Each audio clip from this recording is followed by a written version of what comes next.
She was 23 years old, a widow with a baby daughter. The British government asked her to parachute into Nazi-occupied France as a spy. Twice she said yes. The second time, she fought the Gestapo with 2,000 rounds of ammunition. When they captured her, they tortured her for months. She never talked. Then they executed her. This is Violette Szabo, the mother who became a legend. Act 1. The Girl from Paris, June 26, 1921. Paris, France. Violette Bushel was born to a French mother and British father. Her childhood was split between Paris and London. She spoke both French and English perfectly. No accent in either language. This would later save lives. And cost her own. Violette grew up during the Depression. Her family was poor but loving. She was beautiful, spirited, independent. She worked as a shop assistant in London. Lived a normal life. Then 1940 happened. Germany invaded France. Britain went to war. Violette was 19 years old. She wanted to help. But women were not being recruited for combat roles, so she did what many young women did. She joined the Women's Auxiliary Air Force. She worked at an airfield. Administrative duties. Important but not dangerous. It was not enough for Violette. She wanted to fight. Then in July 1940, Violette met the man who would change everything. His name was Etienne Szabo, a French foreign Legion officer who had escaped France and joined the Free French forces in Britain. Etienne was handsome, brave, charming. Violette fell in love immediately. They met at a Bastille Day celebration on July 14, 1940. They danced, talked, fell deeply in love. 6 weeks later, they were married. Violette Bushel became Violette Szabo. She was 19 years old, married to a soldier, in love, happy. The war seemed far away, but war has a way of destroying happiness. Act 2. The Widow August, 1942. Violette was pregnant. Etienne had been deployed to North Africa with the Free French forces. He was fighting in the brutal desert campaigns against the Germans. Violette was in London, waiting, preparing to become a mother, writing letters to Etienne, dreaming of the life they would have after the war. On June 8, 1942, Violette gave birth to a daughter. They named her Tanya. After a song Etienne loved, Violette wrote to Etienne, "She has your eyes. She is beautiful. She is perfect. Come home soon so you can meet her." Etienne never received that letter. On October 24, 1942, during the Battle of El Alamein, Etienne Szabo was killed in action. He was 26 years old. He never met his daughter. When Violette received the news, something broke inside her. But it did not break her spirit. It forged it into something harder, sharper, more dangerous. Violette was 21 years old. A widow, a single mother, living with her parents because she could not afford her own place. Most young widows would have focused on raising their child, on surviving. On grieving, Violette decided to avenge her husband. She started asking questions. How could she help the war effort? How could she do more than administrative work? How could she hurt the people who had killed Etienne? Someone mentioned the Special Operations Executive, the SOE, a secret British organization that conducted sabotage and espionage in Nazi-occupied Europe. The SOE was recruiting women, not for administrative work. For actual operations, behind enemy lines, Violette applied immediately. Act 3. The training. The SOE recruiters were skeptical. Violette was young, beautiful, a mother with a baby. She seemed too soft, too civilian. But then they tested her. Languages, perfect French. Perfect English. Could pass as French or British. Physical fitness? Excellent. She had been athletic her whole life. Shooting. Natural talent. She had grown up around guns. Her father taught her, most importantly, motivation. When asked why she wanted to join, Violette's answer was simple. They killed my husband. I want to kill them back. The recruiters approved her. What Violette did not know was that SOE training was designed to break people, to find their limits, to see if they would crack under pressure, because agents who cracked in training would crack under torture. And cracked agents got everyone killed. The training lasted months. It was brutal: parachute jumps, weapons training, silent killing, radio operation, sabotage, explosives, lock-picking, document forgery. But the hardest part was the interrogation training. Instructors would wake Violette at 3 a.m., drag her into a room, shine lights in her face, scream at her, threaten her, try to break her cover story. If she slipped up even once, she failed. If she revealed anything, she failed. Violette never failed. The instructors were impressed. This young widow was tougher than most of the men. She had ice in her veins, a steel core hidden under a beautiful exterior. By March 1944, Violette had completed training. She was 22 years old, a trained spy, ready for deployment. Before she left, Violette's mother took care of baby Tanya. Violette kissed her daughter goodbye. "I will come back," she promised. It was a promise she could not keep. Asked for the first mission April 5, 1944. Violette parachuted into Nazi-occupied France for the first time. Her mission: contact French resistance fighters in the Rouen area. Assess their readiness. Report back on German defensive positions before D-Day. The mission was supposed to take 2 weeks. Violette was given a cover story. She was Corinne Leroy, a commercial secretary traveling for business. She had forged documents, a cover job, a fake background. If the Germans questioned her, she had to sell the story perfectly. One mistake would mean torture and death. Violette landed safely, made contact with the resistance, spent 2 weeks gathering intelligence, mapped German positions, identified supply routes, coordinated sabotage operations. It was incredibly dangerous work. The Gestapo was everywhere, checking papers, interrogating people, arresting anyone suspicious. But Violette's French was perfect. Her documents were perfect. Her cover story was perfect. And then something happened that almost destroyed everything. Violette was stopped by a German patrol. A routine checkpoint. They asked for her papers. She handed them over calmly, smiled, played the role of board secretary. The German officer studied her documents carefully. Too carefully. "Where are you traveling from?" Violette answered smoothly. Named a nearby town. Gave details about her supposed job. "What is your business in this area?" She explained her cover story. Contract negotiations. Boring commercial work. The German officer kept asking questions. Harder questions. Specific questions about the town she claimed to be from. Violette answered every question perfectly. Because she had studied the cover story obsessively, memorized every detail, prepared for exactly this situation. Finally, the German handed back her papers. "You may go." Violette walked away calmly. Did not run. Did not show relief. Just walked normally. Only when she was safely alone did she allow herself to breathe. That was when Violette realized something. She was good at this. Very good. The training had worked. She could lie to Germans while looking them in the eye. She could operate behind enemy lines without cracking. Violette completed her mission successfully. Gathered critical intelligence.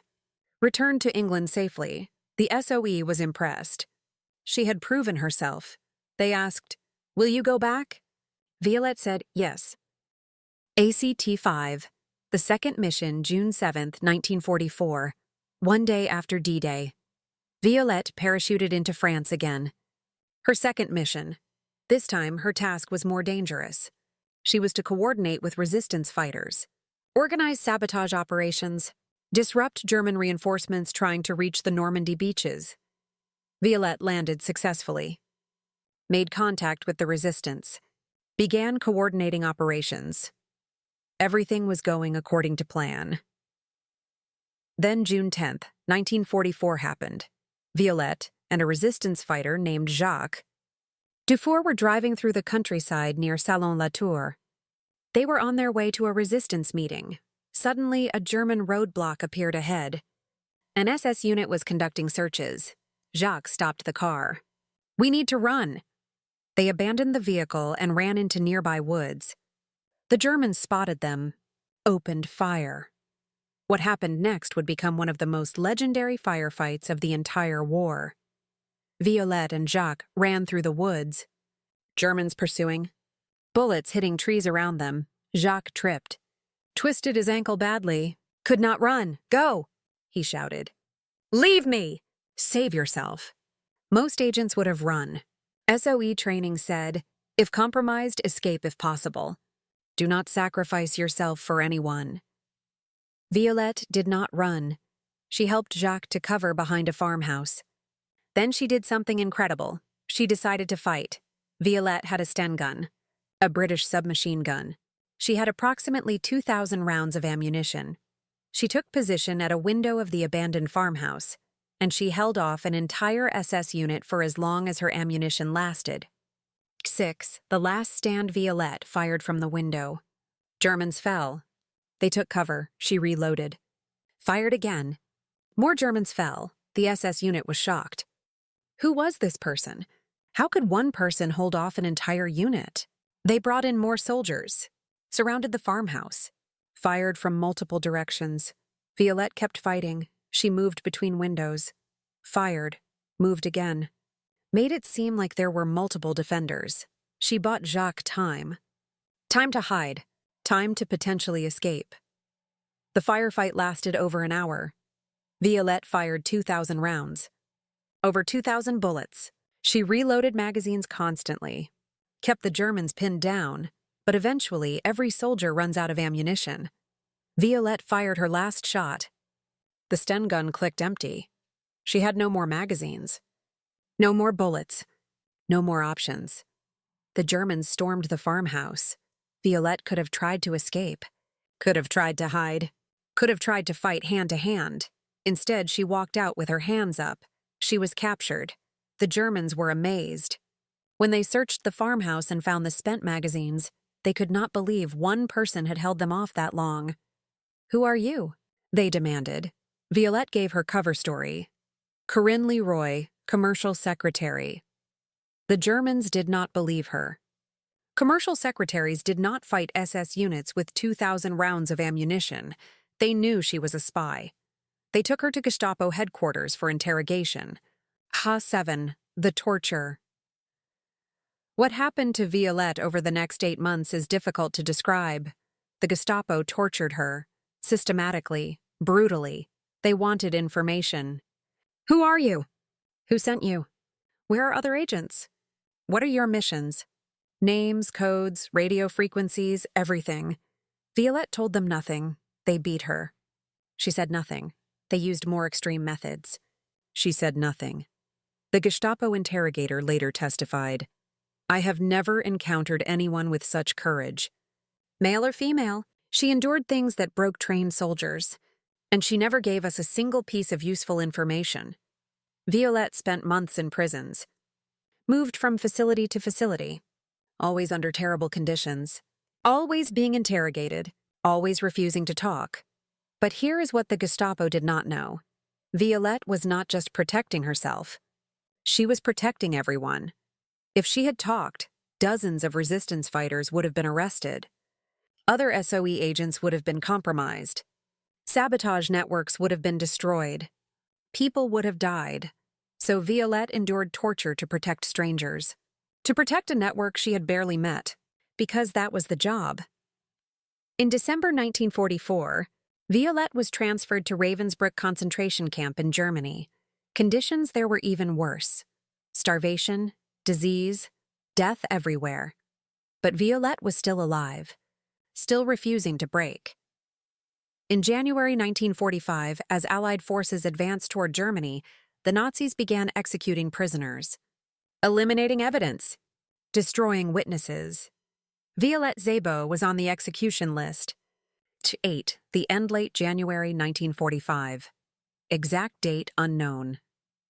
Violette and 2 other female SOE agents, Denise Bloch and Lillian Rolfe, were taken from their cells at Ravensbrück. They knew what was coming. A survivor later testified about their final moments. Violette Denise and Lillian walked to their execution with incredible dignity. They did not cry, did not beg. They comforted each other. They held hands. They were shot.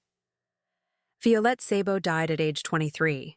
She had been a spy for less than 1 year, a widow for 3 years, a mother for 3 years. She never saw her daughter Tanya grow up. When the war ended, the truth about Violette's sacrifice became known. King George VI posthumously awarded her the George Cross, Britain's highest civilian decoration for heroism. France awarded her the Croix de Guerre, but no medals could bring her back. Her daughter Tanya grew up without her mother. She was raised by Violette's parents. She learned about her mother's courage from others, from stories, from military records. And here's the final truth about Violette Szabo that defines her entire story. She did not have to go. She had a baby daughter. A reason to stay safe, a reason to refuse. But Violette went anyway. Because someone had to. Because the war needed to be won. Because evil needed to be fought. And she gave everything. Final reflection: today there is a museum dedicated to Violette Szabo in Wormelo, England. Her medals are displayed there. Her uniform. Her photographs. But the most powerful exhibit is a letter. A letter from Tanya, Violette's daughter, written decades after the war. In it, Tanya writes, "I grew up without my mother. I missed her every day. People ask if I am angry that she chose to go. Chose to leave me. The answer is no, because my mother did not leave me. She left me a better world, a world where Nazis did not win, where freedom survived, where her daughter could grow up without fear. She gave me everything. By giving everything of herself, I am proud to be Violette Szabo's daughter." That is the legacy of Violette Szabo, not the medals. Not the recognition, but the choice. The choice to leave her daughter, to save other people's children. The choice to endure torture, to protect strangers. The choice to die with dignity rather than break under pressure. She was 23 years old.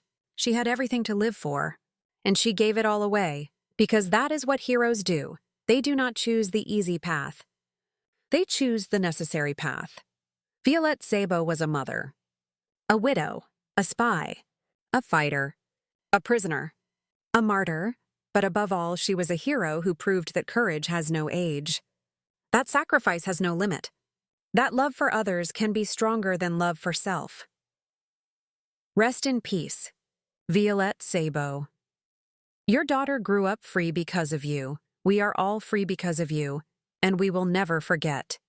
This concludes the Legendary Warriors series. 10 heroes, 10 stories, 10 lessons about courage, sacrifice, and the human spirit. Thank you for watching.